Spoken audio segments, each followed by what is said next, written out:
Okay, it's been confirmed in the last 24 hours that Greg Inglis will retire with immediate effect from the NRL. He will play no further part this season, and he's hung up his boots for the last time. It has been confirmed. He has released a statement, uh, saying the timing was just right. It felt right to go now. There are obviously a lot of issues with Greg Inglis to discuss. Firstly, his career's been amazing. Absolutely amazing career on the field. What he's done with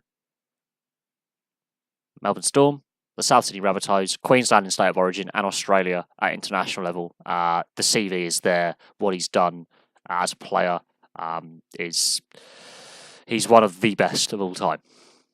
He may not be the best out-and-out centre or best out-and-out fullback, but combine those two positions together and his interchangeability in those two positions and the rest of the backline. He's played every backline position. Let's not forget that. It's there for all to see. At his peak, almost unstoppable from 10 yards out. Big, powerful. He could bounce off big forwards. He would just knock them over.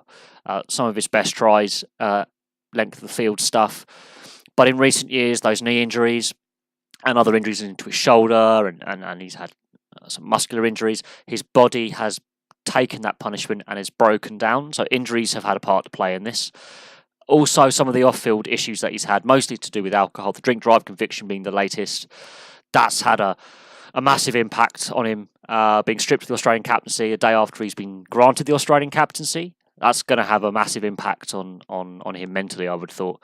And there were some issues this off-season with Greg Inglis. Looking at the limited time he's had this season, he just did not look fit at all. He did not look match fit, at least. And physically, he didn't look his best. He didn't look in the best of shape, and it told. The fact that he can only play 70 or so minutes and they're managing his knees. I mean, the fact that he wants to play another season or two at the beginning of this season, while admirable, he's possibly going to do more harm to himself than good, and the team. Wayne Bennett is one of those guys who is a hard taskmaster, but he's fair and he's respecting the game for the reasons that he's won everything. Wayne Bennett would have sat down with Greg Inglis and gone, I think it's time.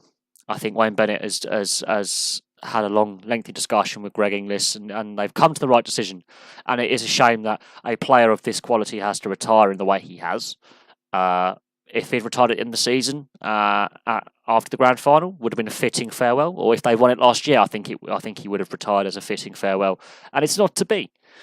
But at the same time, he is a polarising figure, and those off-field incidents over his career have had a bearing on how certain people perceive Greg Inglis.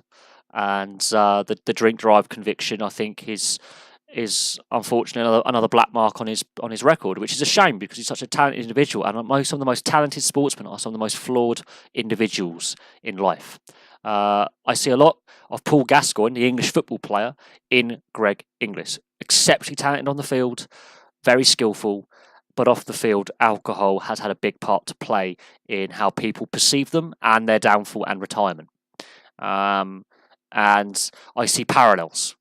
I do see parallels. Now, the difference with Greg Inglis is he's from the Indigenous community, and there is an issue with alcohol in that community. So he could have a part to play going forward in educating young Aboriginal men, especially about the issues of alcohol and alcohol misuse.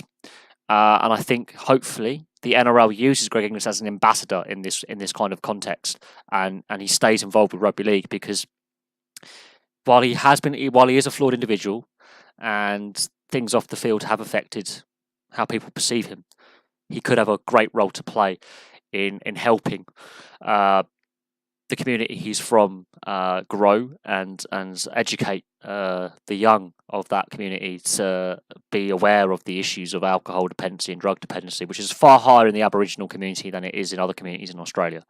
Back on the field side of things, I'm going to do a video of Greg Inglis's career, the highs, the lows, and we will look at everything. We will look at everything. He is a polarising figure because of the off-field stuff. And it is a shame that some people will hold that against him. But at the same time, it is a valid discussion point.